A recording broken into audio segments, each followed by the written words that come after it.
Welcome back. Today I have a little plant tour for you, and hopefully you'll take some tips on how to take better care of your plants and to keep them alive.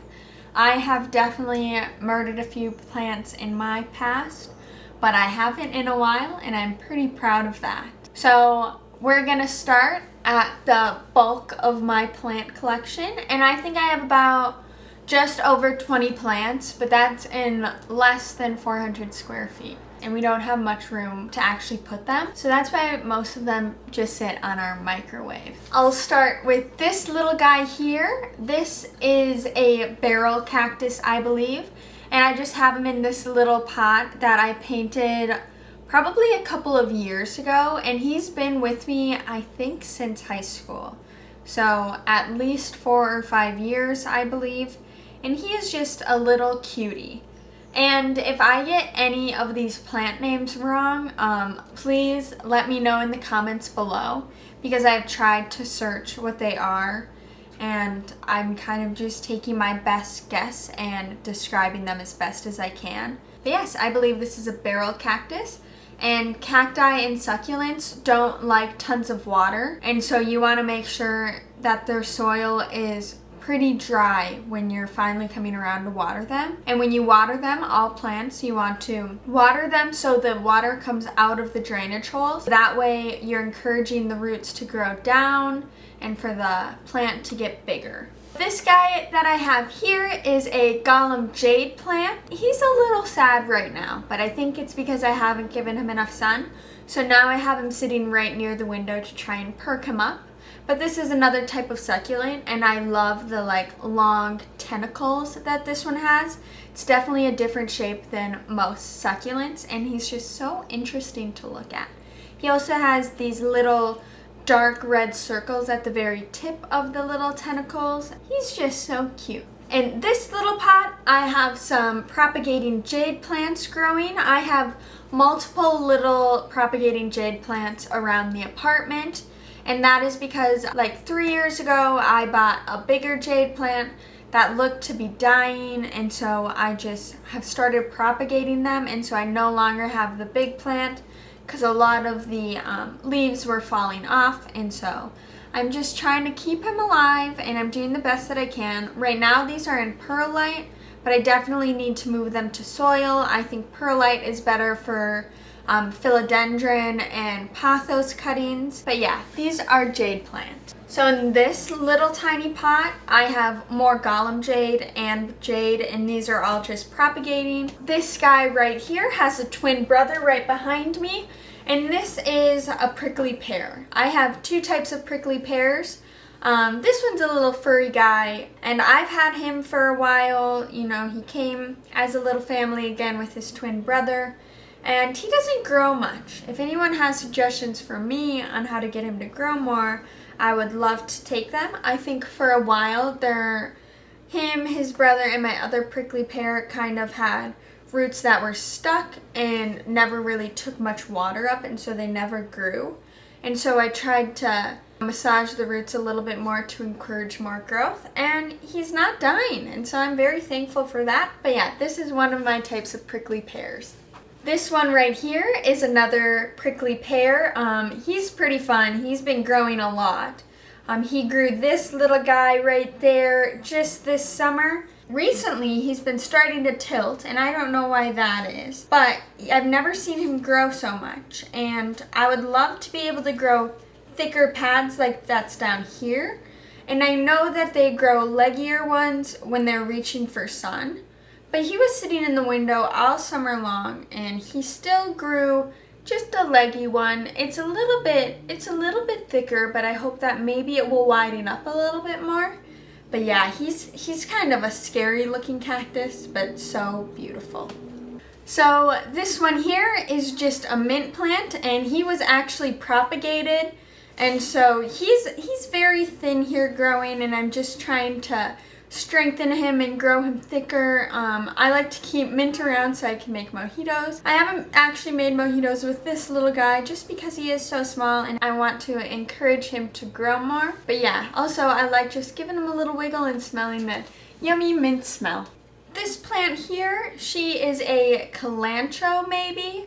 I actually don't know the type of plant that she is. I do know that she is in the succulent family, as a lot of my plants are. So minimal water on this guy and just beautiful. These ones, this and the other cilantro, sprout beautiful blossoms that are very colorful, which I like. This one here is a golden Dieffenbachia, I believe, and this one's really fun because the leaves are white down the center and then this rich green on the outside. And this one I got with a pack of 2 other plants as a dish garden, and I separated them all because I thought they all needed more space. This plant I just love. It's one of the newer ones, and I think it's just fun, a little bit different than just the all green leaves and the all green succulents. Adds a little pop of color, even if it is just white. I love it. So this one right here is one of the most notorious houseplants. This one is known for being very finicky and hating its homeowner. These guys really like a lot of humidity, and so if you don't have a humid climate anyways, you should definitely think about purchasing a humidifier or misting the plant. You can easily overwater it or easily underwater it, but if you do take really good care of it, it should outgrow your space pretty fast. I'm hoping that he will grow. He's pretty new, and I was surprised because I bought him at Home Depot and I never thought that they would have a fiddle leaf fig there. This plant right here is just rosemary, and I actually haven't used any of this rosemary yet. I think I need to get him a better pot. This one I got at Savers, and I love the little heart details, but some of the dirt and water will drain through those holes. And there's no drainage holes at the bottom. I definitely want to get a ceramic drill bit to try and drill some drainage holes in the bottom of this to encourage root growth downwards. And the last plant that's in my reach here is my new basil plant. I recently just got a new basil plant. My other one just stopped growing because it was little, and all of the leaves were gone because I used it all. This one has just been sitting on our kitchen island because that way it's a really easy access to use when I'm cooking and chopping up all of my ingredients. And I recently just made a bruschetta with this one. If you want to see that, you can click up above in the card. I don't know which one it is, but I'll link it right here. And yeah, he, just like the mint, you give him a little shake, his fragrance just really fills the air and it smells so good. So now we're going to move to the ones that are up above the cupboards. Right above me and above the cupboards, I have 3 different plants. I have a philodendron right up here, and when I first bought him, he was labeled as a pothos, and I just, I looked him up one time and I was like, oh, this is definitely not a pothos, and it is a Brazil philodendron, and I love the variegation and that it's like a lime green and an emerald green, just really beautiful, and it trails right down the side of the cupboard. He was originally on my desk next to the mirror. If you saw our apartment tour, then you probably remember him from being over by the pink mirror, but now I moved him here because I got a new plant, and so I really enjoy him trailing off the edge. And then over to the right, I have who I named Tallulah. Tallulah has a pothos in her head, and I just made that out of a foam mannequin head, and I carved. It was very hard. I would recommend just buying a bust pot because it was pretty difficult to actually carve out all of the styrofoam.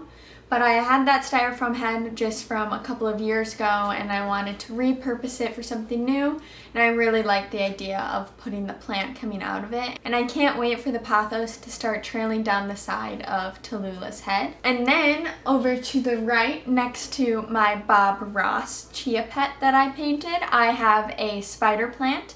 And that spider plant was originally my roommate Amalia's plant, and she got it for free, and it looked like it was just about to die, and I just kept watering it and kept it right by the window, and now it has just flourished, and it is probably just about a year old. So if you want a plant that's going to grow really fast and look really cool, a spider plant is definitely the plant for you.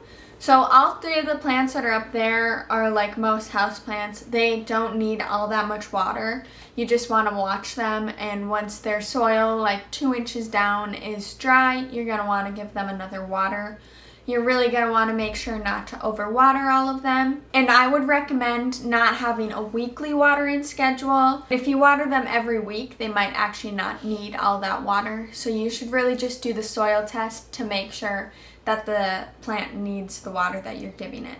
Okay, so these plants that we have decorating the fridge are a snake plant right here. He's pretty new. Again, snake plants are a type of succulent, so really be cautious about how much water you're giving them. This is one of 2 snake plants that I have. So this one is much shorter than the other one that I'll be showing you. His next door neighbor is the one that I know is a cilantro. So again, another succulent, so be cautious about the water.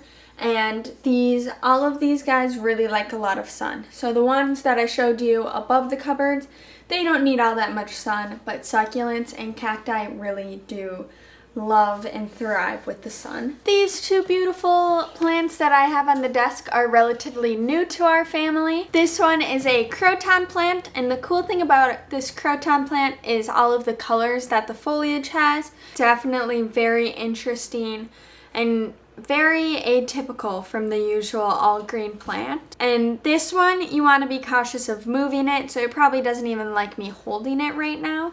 It prefers to stay in one spot and stay in that spot for a while. Once you move them, they're going to start dropping leaves, but if you take good care of them, they should bounce right back.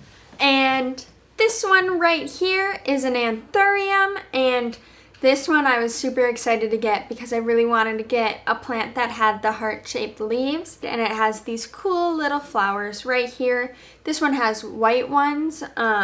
You can also find the flowers being more of a red or a pink tone, and this one has white ones. So yeah, an anthurium with these really cool heart-shaped leaves. So above me, on my yellow exposed closet, on the very top tier, I have an avocado plant and another little jade plant, and they sit pretty happy. So now we're gonna move on to the last and the biggest plant that we have in our apartment. Okay, so the last plant that we have in our apartment is this beautiful tall snake plant, and I got him the same time that I got my original bigger jade plant that is now, showing itself in various tiny pots around the apartment. But this snake plant is super tall, and I haven't seen any new growth from him since I bought him, but I recently replanted him and gave him better soil to live in, and now he's spreading some new growth, and it's been really exciting to see. But he definitely adds a beautiful height into our apartment, and I really like how it looks. Well, I hope you enjoyed watching this video, and I hope you learned a tip or two, and I hope you liked seeing all the various plants that we have and that we're taking care of. And if you did like this video, make sure to give it a thumbs up. It lets us know that you enjoyed watching this video and that maybe you'd want to see more videos like this. And also make sure that you hit that subscribe button, and you can turn on the little bell so you get a notification every time we post a new video. We'll see you next time. Bye!